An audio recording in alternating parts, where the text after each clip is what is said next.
आज प्रदर्शन जो अखिल भारतीय राज्य कर्मचारी महासंघ और उसका सहयोग कर रही है रिटायर्ड कर्मचारियों की फेडरेशन ऑल इंडिया की, वो उसके मुद्दे हैं जो 8वां वेतन आयोग गठित करके सरकार ने उसकी रिपोर्ट बहुत जल्दी दी जाए, कर्मचारी संगठनों की सुनवाई की जाए और पेंशनर को उसमें शामिल करते हुए पेंशनर के मांग मुद्दों को भी उसमें कंसीडर किया जाए। लेकिन इस सरकार ने एक वित्त विधेयक पास किया है, उसमें पेंशनर को बाहर करने की योजना बनाई है। इसका हम विरोध कर रहे हैं और ज्ञापन दिया है। दूसरा मुद्दा है कच्चियों को पक्का करने का। माननीय उच्च न्यायालय के फैसले हुए हैं, उसकी अनुपालना की जाए और सबको पक्का किया जाए। वर्षों से 20-20, 30-30 साल से सेवाएं कर रहे हैं, लेकिन उनका बुरी तरह से शोषण है। लेबर कोड सरकार थोप रही है, जो फिर से मजदूर कर्मचारियों को गुलाम बनाने की साजिश है, इसको वापस लिया जाए। आज का प्रदर्शन पूरे देश के अंदर all India state government employees federation के आह्वान पर आज प्रदर्शन करके हम मांग दिवस के रूप में अपने ज्ञापन मांगों का दे रहे हैं। उस मांगों के अंदर जो मुख्य रूप से है, एक तो जैसा शास्त्री जी ने बताया कि पूरे देश के अंदर आधे कर्मचारी आज कच्चे कर्मचारी हैं, वो HKRNL के तहत हैं, कहीं थर्ड आधार पर हैं, कहीं एडोक पर हैं, डेली वेजेस पर हैं। हमारी मांग है कि सरकार उन तमाम कच्चे कर्मचारियों को 2 साल की सेवा के बाद पक्का करे और ये जो सिस्टम है HKRNL का, ये सर पूरी तरह से बंद होना चाहिए। दूसरी जो मुख्य मांग है वो 8वें वेतन आयोग की मांग है। सरकार हरियाणा के कर्मचारियों को हरियाणा की प्रति व्यक्ति आय के अनुसार अलग से वेतन आयोग का गठन करे और उसकी जल्द रिपोर्ट दे करके उसको 1/1/2026 से लागू करे।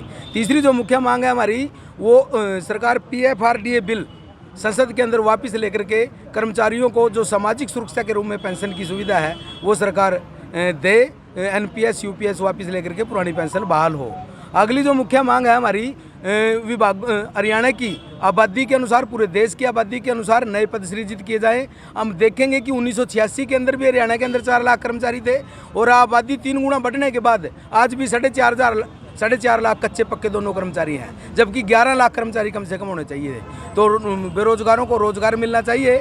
सरकार लगातार 2 मजदूर कर्मचारियों के लिए लेबर कोड लेकर के आई है। उन लेबर कोड वो कर्मचारियों की एक किस्म की हत्या कर्मचारियों के अधिकारों की उसके अंदर करने जा रही है। वो लेबर कोड वापस लेकर के 29 श्रम कानून सख्ती से लागू हों, ये मुख्य मांग हम देखेंगे। पानीपत रिफाइनरी के अंदर जो हो रहा है, तो ऐसे हालात के अंदर 10 सूत्रीय मांग पत्र हमने ये दिया है। उन मांगों को हम जिला उपायुक्त के माध्यम से चीफ सेक्रेटरी को भेजा है कि हमारी इन मांगों का समाधान होना चाहिए। आज का जो ये प्रदर्शन आई है अखिल भारतीय राज्य सरकारी कर्मचारी महासंघ के आह्वान पर पूरे देश के अंदर मांग दिवस के रूप में मनाया जाता है और इसके साथ साथ कैथल नगर परिषद के अंदर 160 सफाई कर्मचारी जो कार्य मुक्त कर रखे हैं लगातार सितंबर से।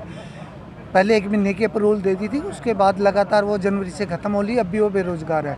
एक तरफ तो शहर में सफाई व्यवस्था का बुरा हाल है, दूसरी तरफ सफाई कर्मचारियों की नगर पालिका प्रशासन DMC और ये सरकार भर्ती नहीं कर रही है। सफाई व्यवस्था का बुरा हाल है, उन कर्मचारियों का बुरा हाल है, जिसको लेकर के आंदोलन है और ये जब तक कर्मचारी ड्यूटी पर नहीं चढ़ेंगे आंदोलन जारी रहेगा। आज का प्रदर्शन पूरे देश में मनाया जा रहा है मांग दिवस के रूप में, और जो 16 फरवरी को फरीदाबाद में अग्निकांड हुआ था स्टील फैक्ट्री में, उसमें 35-40 कर्मचारी आग की चपेट में आ गए थे।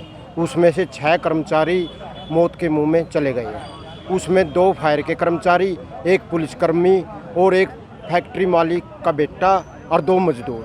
उसमें हमने 24 तारीख को प्रदर्शन भी किया था, लेकिन सरकार ने अभी तक उन जो 6 कर्मचारी गुजरे हैं उनके उसमें एक भी शब्द नहीं बोला है। हमारी मांग है जो फायर के कर्मचारी गुजरे हैं उनको शहीद का दर्जा दिया जाए, 1 करोड़ आर्थिक रूप में दिया जाए और जो घायल हुए हैं उनको 10-10 लाख और 1 सरकारी नौकरी दी जाए। अगर सरकार ने इन मांगों का समाधान जल्द से जल्द नहीं किया तो हम 2 तारीख को पूरा हरियाणा के 22 जिलों में फायर स्टेशनों पर शोक सभा करेंगे और 8 अप्रैल से फायर का कर्मचारी हड़ताल पर जाएगा, काम छोड़ हड़ताल हो।